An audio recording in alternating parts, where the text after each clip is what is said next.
24 сентября в Центральной библиотеке БГПУ имени Мифтахиддина Акмуллы была проведена встреча в рамках Международных Аксаковских дней. Традиционно аксаковские мероприятия проходят в тех районах и городах, где жил и работал русский писатель. Многие знают Сергея Тимофеевича Аксакова как автора «Аленького цветочка». А вот с очерком «Собирание бабочек» мало кто знаком.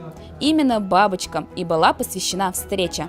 Слушателями стали студенты естественно-географического факультета и учащиеся 161-го лицея города Уфа. В начале встречи прошло знакомство с очерком «Собирание бабочек». Искусствовед и аксаковед Светлана Леонидовна рассказала школьникам и студентам про детство русского писателя, про его творчество.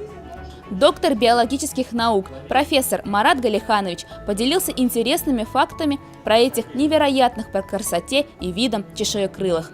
В вузе и республике Мигранов известен своими коллекциями бабочек. Интерес к крылатам у Марата Галихановича появился еще в детстве, когда он приезжал на лето к бабушке в деревню. Свою первую коллекцию из 20 бабочек он собрал в 4 классе. Позже юношеское увлечение переросло в профессию. Благодаря его плодотворной работе было определено множество бабочек, неизвестных ранее, а какие-то определенные виды и вовсе были размещены на страницах Красной книги Республики Башкортостан.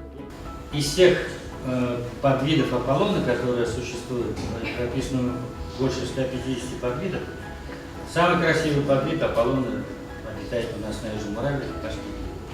Называется он Парнасиус Аполло, подвид линикола. Учащиеся познакомились с личностью Аксакова с другой стороны. Узнать про его увлечение бабочками было всем в новинку. Как отметил Мигранов, если бы не писательство, то Аксаков стал бы человеком науки, а не пера. Истории профессора о бабочках, их ловле и видах вызвали интерес у школьников. Я читал книжку, летом, «Детские годы Багрова внука». После этого я сходил в музей Аксакова и тоже узнал много нового. Сегодня я узнал про новых бабочек. Очень мне понравилась лекция профессора по биологии, который очень хорошо рассказал про бабочек. В Уфе находится мемориальный дом-музей имени Аксакова. В этом году музей отмечает свое 25-летие. К этой дате был создан видеофильм «Наш общий дом».